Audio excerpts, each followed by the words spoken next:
दोस्तों। आजकल मैं योगानंदा जी की बुक पढ़ रही हूँ, तो उसी में से कुछ चीज़ें आपके लिए। जीवन जीना एक रहस्य है। रहस्य है मीन्स कि सब लोग जानते नहीं इस चीज़ को कैसे जीना, क्योंकि हर कोई अपने तरीके से जीना चाहता है और सबको ये लगता है कि मेरा तरीका बिल्कुल ठीक है। पर डू वी नो दैट सुखी जीवन किसे कहते हैं या सुखी जीवन कैसे जिया जा सकता है।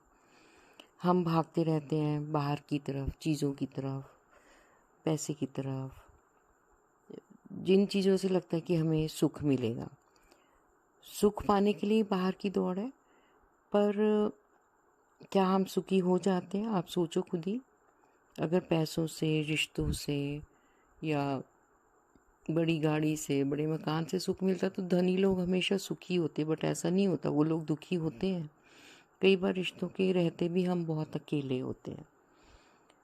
और आपने देखा होगा कुछ लोग बहुत साधारण जीवन जीते हैं पर बहुत खुश रहते हैं, बहुत संतुष्ट रहते हैं।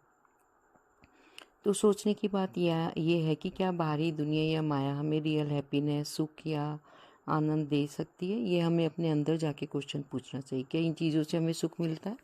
एक चीज़ मिल गई तो थोड़े टाइम के लिए खुश हो जाते हैं, फिर दूसरी चीज़ चाहिए। तो परमहंस योगानंद जी यही कहते हैं कि सुखी जीवन की शुरुआत हमारे अंदर से होती है और तभी हमारा मन कुछ पीसफुल स्टेट में आ सकता है। आप देखते हो कभी कभी हमारा मन बहुत शांत होता है और कभी कभी बहुत बेचैन होता है। कभी रिश्तों में कोई बात हो गई, दरारें आ गई, कभी नौकरी का चक्कर है, कभी पैसे नहीं है हमारे पास, या किसी ने कुछ कह दिया, दोस्त ने कुछ कह दिया, तो इन सब चीज़ों से हम बहुत बेचैन हो जाते हैं। पर सवाल यह है कि कैसे अपने अंदर की यात्रा शुरू की जाए, मन को कैसे शांत करें, ये समझना पड़ेगा। क्यों हम अपनी खुशियों के लिए दूसरों पर डिपेंड करते हैं? तो उसके लिए मन को कंट्रोल करना, नियंत्रित करना बहुत ज़रूरी होगा। एक एग्जाम्पल है कि जैसे आपको नौकरी पे जाना था, सुबह आप तैयार हुए, उठे और बारिश आ गई, तो आप तो बारिश आ गई, आपको बस नहीं मिली टाइम से, आप लेट पहुँचे ऑफिस में, तो ये सब अभी हुआ नहीं, बट आप सोच सोच के परेशान हो गए और पूरा दिन आपने ख़राब कर लिया अपना, कि बारिश की वजह से आप लेट पहुँचे, फिर सारा काम ठीक से नहीं हुआ। तो बजाय ये सब सोचने के, अगर बारिश आ गई है तो क्यों नहीं उस मोमेंट को एंजॉय किया जाए, प्रेजेंट में जिया जाए। हम प्रेजेंट में नहीं जीते, हम पास्ट में और फ्यूचर में जीते हैं। तो इसीलिए मन को शांत करने के लिए रोज़ सुबह शाम कुछ टाइम अपने साथ स्पेंड करना ज़रूरी है। सुबह शाम आंखें बंद करके बैठना, अपनी सांसों को देखना और मन को देखना, थॉट्स को देखना, क्या चल रहा है, कौन सी चीज़ बार बार हमारे मन में आ रही है। तो जब हम इस तरह की चीज़ों को स्टार्ट करते हैं तो धीरे धीरे हमारा मन जो है शांत होने लगता है।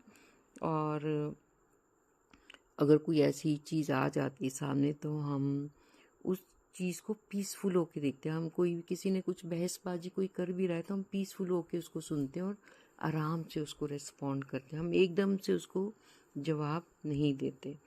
तो जब इस तरह की प्रैक्टिस हम एडॉप्ट कर लेते हैं, धीरे धीरे अपने आप को शांत होना, अपने आप को देखना शुरू कर देते हैं, तो लाइफ अपने आप पीसफुल होने लग जाती है, मन हल्का हो जाता है।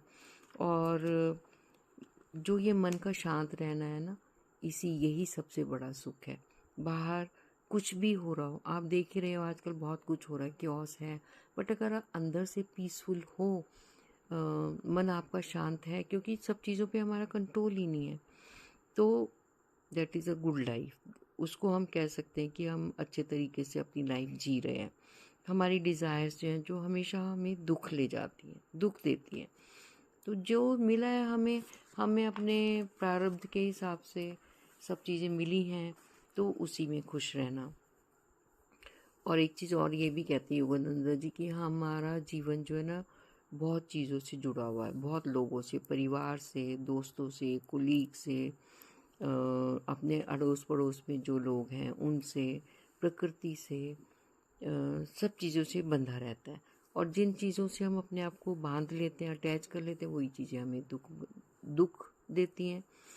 क्योंकि कोई हमारी बात को अगर गलत सेंस में ले लेता है तो हम दुखी हो जाते हैं। कोई जैसा हम चाहते हैं वैसे नहीं करता तो हम दुखी हो जाते हैं।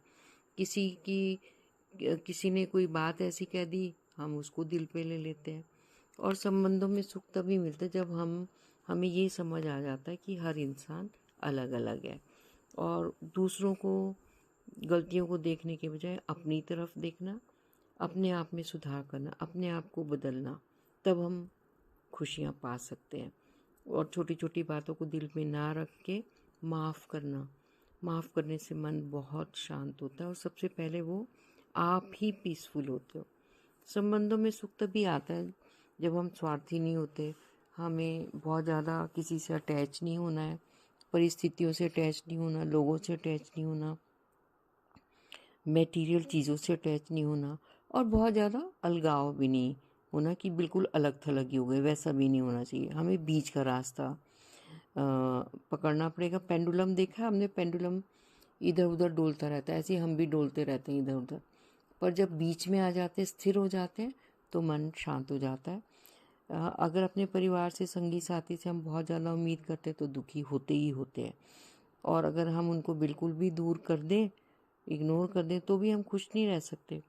तो रिलेशनशिप में फ्रीडम देना बहुत ज़रूरी है, एक संतुलन, एक बैलेंस, समर्पण, और गलतियों को इग्नोर करना, फ्रीडम देना, फॉरगिवनेस, ये सब चीज़ें जो है हमारी लाइफ को बेटर करती हैं, और हम अच्छे से अपनी ज़िंदगी जी सकते हैं। कभी भी अपने काम को हमें बोझ की तरह नहीं देखना चाहिए, हर काम को मन लगा के करना चाहिए। अगर थक गए हो तो सोचो कि इतना काम किया तो उससे कितने लोगों को खुशी मिली उस काम करने से। अपना काम हमने मन लगा के किया, अपना 100% दिया, अपनी एबिलिटी के हिसाब से किया, जितनी हमारी कैपेबिलिटी थी।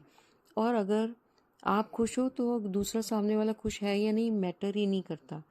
तो सबको खुश रखना तो वैसे ही बहुत मुश्किल है। तो ये चीज़ एक सीखनी पड़ेगी कि हर टाइम दौड़ना नहीं है बाहर की तरफ, अंदर की तरफ रुकना है। अगर आप बाहर दौड़ते रहोगे तो हमारा मन और शरीर दोनों बहुत जल्दी थक जाएंगे। तो हमें जीवन को ब्लिसफुल तरीके से जीना सीखना पड़ेगा, और कभी भी रात को भगवान से बात किए बिना नहीं सोना है। चाहे आप थक जाओ, पर हाईएस्ट पावर को याद किए बिना, उसे धन्यवाद किए बिना, उसे ग्रेटिट्यूड दिए बिना नहीं सोना है। भगवान ना हमारा टेस्ट लेते रहते हैं। ये पूरा जगत जो है ना, उन्हें माया भी तो उन्होंने ही बनाई है, हमें टेस्ट करने के लिए तो बनाई है कि कितनी हम बाहर की चीज़ों की तरफ दौड़ रहे हैं, भगवान की तरफ हमारा ध्यान नहीं है। ये प्लेग्राउंड है भगवान का। हर मिनट हमें ये ध्यान करना चाहिए कि कैसे पहुँचे हम सेल्फ तक, जो हमारे अंदर छुप कर बैठा है। तो होप ये वीडियो आपको अच्छी लगेगी, और चीज़ों को अगर आप, जो भी चीज़ें हैं, योगानंदा जी ने बहुत सारी ऐसी बातें लिखी हैं अपनी बुक में, तो उनकी विजडम मैं और शेयर करूँगी। तो अगर हम इन चीज़ों को फॉलो कर लेते हैं तो डेफिनेटली लाइफ बेटर हो जाती है, हम पीसफुल हो जाते हैं। Thank you so much for listening it. Thank you.